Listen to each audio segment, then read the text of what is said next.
Bapak. Ya, baik. Terima kasih. Saya izin share screen ya. Ya, silakan Pak.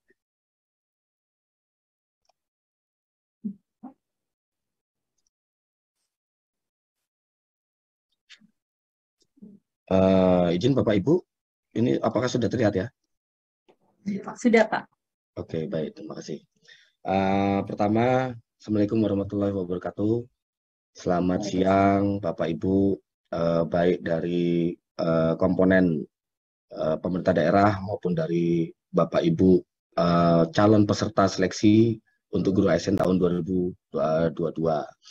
Eh, Perkenankan ini kami laporkan, kami paparkan bagaimana mekanisme seleksi guru ASN P3K tahun 2022 untuk menopang pendidikan yang lebih berkualitas. Jadi yang uh, perlu kita pahami dulu filosofi kita ini untuk tahun 2022. Jadi mengingat dari hakikat ini manusia ya, ini dari psikolog Amerika Benjamin Bloom, bahwa diri manusia itu terdiri dari peta kognisi, intelektual pengetahuan, EQ, afektif, sikap emosional, dan psikomotor. Nah, berdasarkan dengan penciptaan diri manusia itu sendiri, lalu dengan adanya pengalaman, pembelajaran, pendidikan, pelatihan, dan lainnya, itu akan mengakibatkan perubahan perilaku. Nah, perilaku inilah yang akan menggambarkan bagaimana peta kompetensi kognitifnya individu manusia, afektifnya, dan juga psikomotornya. Nah, untuk guru itu sendiri, tuntutannya di abad 21, dia harus memiliki kemampuan untuk melatih siswanya agar dapat berkolaborasi, berkomunikasi, dan memiliki critical thinking and problem solving dan kreativitas. Itu bagaimana perilaku guru tuntutan ke depan ini dapat membentuk siswa uh, sama seperti apa yang dituntut seperti abad 2021. Nah, untuk kompetensi guru dan dosen itu sendiri berdasarkan Undang-Undang 14, ini ada tuntutan pedagogik, profesional, kepribadian, dan sosial. Kita ketahui untuk profesional itu ada di ranah kognitif, pedagogik, sosial, dan kepribadian itu ada di ranah afektif dan psikomotor. Ini yang kenapa mekanisme seleksi guru ASN tahun 2022 ini agak sedikit berbeda dari tahun-tahun sebelumnya. Setelah itu, sebagai ASN-nya sendiri, merujuk pada Undang-Undang 5 tahun 2014, itu diwajibkan untuk memiliki kompetensi teknis, sosiokultural, dan manajerial. Sehingga dari gabungan kompetensi-kompetensi tuntutan dari Undang-Undang 5 mengenai ASN dan Undang-Undang 14 mengenai guru, maka ranah kompetensi inilah yang harus ditunjukkan oleh perilaku guru masa depan. Nah, dikarenakan ranah yang berperilaku untuk kognitif aktivitas dan psikomotor ini sangat komprehensif, maka diperlukan pengukuran yang agak berbeda dari tahun-tahun sebelumnya. Jadi harus menilai kualitas secara lebih komprehensif. Ini sebabnya tahun 2022 akan ada 3 mekanisme seleksi guru ASN P3K. Nah, sehingga diharapkan dengan adanya penilaian yang berbeda, sehingga individu itu dapat dinilai secara komprehensif dari berbagai aspek, baik dari kualitas secara diri manusianya itu sendiri, tuntutan ASN-nya, dan gurunya, dan dia sebagai gurunya. Ini yang melatar belakangi mekanisme seleksi tahun 2022 untuk guru ASN P3K. Nah, selanjutnya tadi Bu PLT Dirjen sudah mengemukakan bahwa tahun 2022 akan ada 3 mekanisme, yaitu prioritas pertama itu akan kita prioritaskan untuk guru-guru yang telah lulus passing grade di tahun 2021. Ini tidak perlu tes lagi karena dia sudah lolos seleksi.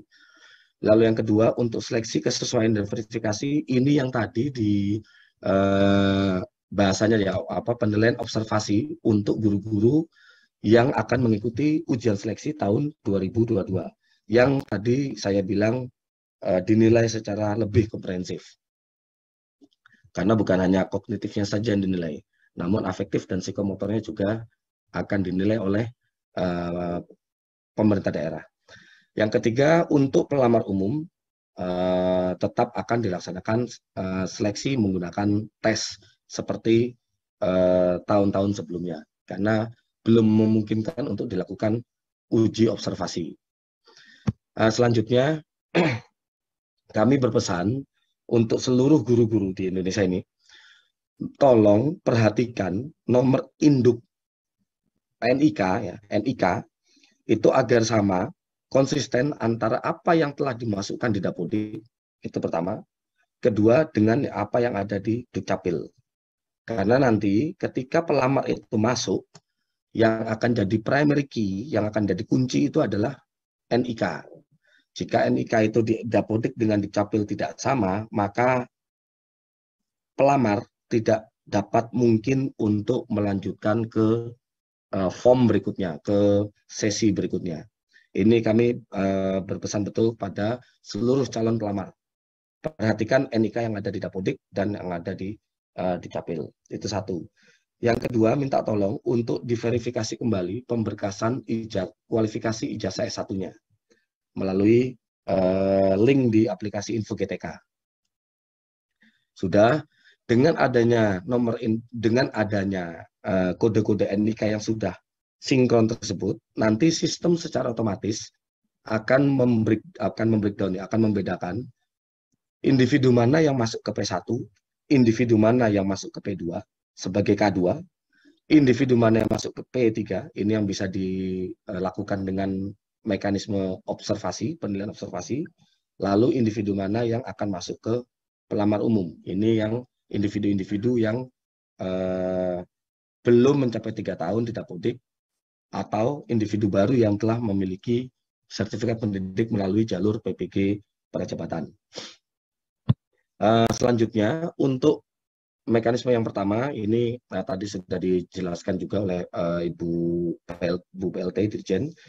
Kita akan mengutamakan sesama guru P1 ini, sesama yang sudah lulus passing grade, akan kita lihat dulu mana yang K2. Ini berdasarkan Permenpan RB nomor 20 tahun 2022. Prioritas pertama, kita tempatkan dulu K2. Jika masih ada formasi, maka guru-guru yang lulus passing grade yang sebagai honor negeri pada saat pelamaran tahun 2021 ya. Pada saat pelamaran tahun 2021, satu. Lalu jika masih ada kuota, kita lihat lulusan PPG. Jika masih ada kuota di daerah, maka untuk honorer swasta. Ini kita akan selalu dorong ke pemerintah daerah agar formasi yang diajukan di tahun 2022 ini harapannya harus lebih besar dari jumlah P1 atau jumlah guru yang telah lulus passing grade. Sehingga untuk kategori 1, 2, 3, dan 4 ini sampai dengan honorer swasta itu dapat diprioritaskan untuk penempatannya. Selanjutnya, jadi untuk P1 ketika dia sudah mendaftar di aplikasi SSCASN ini nanti, dia akan langsung diumumkan Anda akan ditempatkan di mana. Penempatannya akan di mana, setelah itu P1, individu P1 bisa melanjutkan proses berikutnya, pemberkasan dan persiapan untuk bertugas di sekolah penempatan. Jadi begitu dia daftar, langsung Anda adalah peserta P1 dan akan ditempatkan di mana. P1 itu adalah yang lulus passing grade ya. Nah, namun tadi merujuk dari Ibu PLT Dirjen juga mengemukakan bahwa ada beberapa mata pelajaran yang sudah jenuh di daerah. Gitu. Jadi intinya ada beberapa mata pelajaran itu sudah penuh ada di daerah, jadi tidak mungkin bisa ditempatkan kembali. Nah, untuk hal-hal yang semacam itu, apabila ada P1, pelamar P1 yang belum dapat ditempatkan, dia dapat mengikuti pola observasi. Ini yang tadi dicontohkan juga di pembukaan tadi. Contoh misalnya ada individu P1, dia waktu itu memiliki latar belakang kualifikasi IPA. Padahal saat ini dia sedang mengajar di SD. Nah, ketika IPA itu ternyata sudah penuh di daerahnya, dan tidak memungkinkan ini karena tahun 2022 ini tidak akan ada individu yang saling menggeser. Jadi ketika ada honorer yang sudah menempati, suatu sekolah negeri itu tidak akan kita geser walaupun dengan individu-individu yang walaupun telah memiliki nilai yang lebih tinggi. Jadi sekolah induk itu akan mendapatkan prioritas, gitu kan. Nah, karena mungkin IPA, ini contoh aja ya, karena mungkin IPA di suatu daerah itu penuh, maka dia bisa melamar ke sebagai guru SD karena memang dia selama ini sebetulnya mengajar di SD. Nah, tapi dia tetap harus mengikuti pola observasi, pola penilaian kesesuaian untuk P2 atau P3 misalnya. Jadi dia mengikuti observasi P2 P3 sebagai guru SD.